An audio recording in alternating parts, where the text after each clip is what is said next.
Led Zeppelin was the father of heavy metal. And when they performed, they had incredible power on stage. And even the name itself in the early parts of the band, people were a little concerned. How could a band of nobodies break into the charts and knock the Beatles out of #1?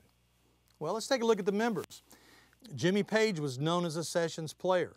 If you ever heard them and Van Morrison do Baby Please Don't Go, the guitar riff was played by Jimmy Page. If you listen to Donovan, Sunshine Superman, that's Jimmy Page on guitar. If you listen to Donovan's Hurdy-Gurdy Man, again, that's Jimmy Page. He played on recordings for The Who, and he played in the Yardbirds. And a matter of fact, he and Jeff Beck actually played together and did the song Happenings 10 years ago. Page was brilliant, but he was bored. He wanted a band. So he finds Robert Plant, who's 18 years old. No one had heard of him. And Robert Plant auditions with Page. Page is impressed with his incredible vocal range, but he needed a drummer. So Robert Plant says, I have a friend who's playing in my band with me, and his name is John Bonham, and I think you'll like him. So they get together. Bassist John Paul Jones, his wife, suggested that he join the band. And when he was invited, they got together, they played in a small room, and when they played their first song, they knew it was going to be a magical encounter. Jimmy Page and Robert Plant, they loved the blues, and they remembered the great Crossroads stories of Robert Johnson. So there was a secret rumor that passed around. Rumors of a blood pact made because Jimmy Page had knowledge of the occult. And according to the legend, 3 of the members signed in blood, but 1 didn't. Now, the member who supposedly did not sign was John Paul Jones. Was this pact real, or was it just some form of publicity that made people turn out?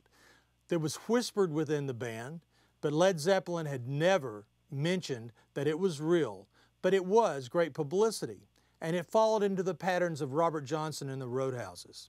So with the mystique, Led Zeppelin hit the road and thundered through a number of incredible albums. When Kenneth Anger moved into Boleskine House, Jimmy Page was recruited to perform a musical score for a film called Lucifer Rising.